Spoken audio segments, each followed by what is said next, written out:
আমি তো বলি আমার জাতি যদি কিচ্ছু না করতো, সারাদিন পরে ঘুমানোর সময় যদি হাত দুইটা উঠায় আর চোখের একটু পানি ছেড়া বলতো, মালিক এত বড় সংসার, এত যাই ঝামেলা সব সামনে নিয়ে সারা দিন তোর কাছে আসতে পারি নাই, এখন ঘুমাইতে চললাম, সকালে যদি উঠাস তাইলে উঠবো, নাইলে চির নিদ্রা হয়ে যাবে। কেননা ঘুম তো মৃত্যুই, ঘুম তো মারা যাওয়াই, নাইলে ঘুমের থেকে ওঠার দোয়া এটা কেন হবে? আলহামদুলিল্লাহিল্লাযী আহইয়ানা বাদা মা আমাতানা ওয়া ইলাইহিন নুশুর। ঘুম যদি মৃত্যু মরা না হইতো, মৃত্যু বরণ করা না হইতো, তাহলে এই দোয়া ঘুমের থেকে উঠার হতো তো হইতো কেন? অন্য দোয়া হইতো, আরো তো কত দোয়া হইতে পারতো। বোঝা গেল আমি মৃত্যুর থেকে ফিরে আসছি, মরে গেছিলাম ঘুমের ভিতরে। আমার জাতি যদি শোয়ার আগে হাত দুইটা উঠায় তওবা করে শুইত,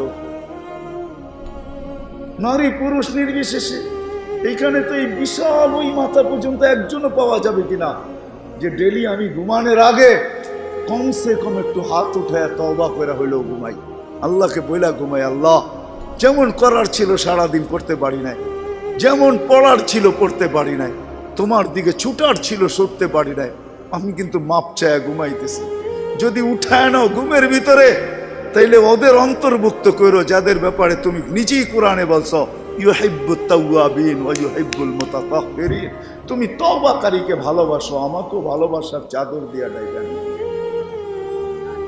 আমার জাতি যদি ঘুমানোর সময় একটু তওবা করে ঘুমাইতো, একজনও তো হাত উঠাইতে পারবে না যে আমি ঘুমানোর সময় ডেলি তওবা করে ঘুমাই, তওবায় আমি অভ্যস্ত। যুবক আসো, ভাবো, সবার পায়ে হাত রাখা বলতেছি, যে যে স্থানে আছি, যার যতটুকু পজিশন দুনিয়াতে, রিক্সা চালাও, তুমিও ভাবো যে এই ছোট জীবনটা কেন দিলেন? বাবা উচিত কেন দিলেন? ওই জান্নাত পাওয়ার জন্য দিলেন। বলে আপনি কি করে বলেন? এই জন্যই বলি, কেন আমাদের যাত্রা জান্নাত থেকে, আমরা জান্নাতে যাব। আদম আলাইহিস সালাম জান্নাত থেকে যাত্রা শুরু করছেন, আবার উনি ফিরা জান্নাতেই যাবেন। আমাদেরকে যদি আল্লাহ জান্নাত না দিবে, তাহলে মুসলমানের ঘরে আমার অস্তিত্ব দিল তো দিল কেন? আমি তো ডিমান্ড নোটও ভরি নাই, আমি তো আল্লাহর কাছে চাইও নাই, আমি তো আল্লাহর কাছে অনুরোধও করি নাই। আল্লাহ সদ ইচ্ছায় আমাকে মুসলমানের ঘরে পাঠাইছেন। দুনিয়াতে পা রাখতে দেরি, আজান একামতের ধ্বনি আমার কানে আসতে দেরি হয় নাই। কিন্তু সব সত্য, কিন্তু এটাও সত্য আমি সবকিছু পাওয়ার পরে হারায় গেলাম, আল্লাহকে ভুলে গেলাম। এই জন্যই কোরআন আমাদের কানে ধ্বনি দেয়, কুতিলাল ইনসানু মা আকফারা।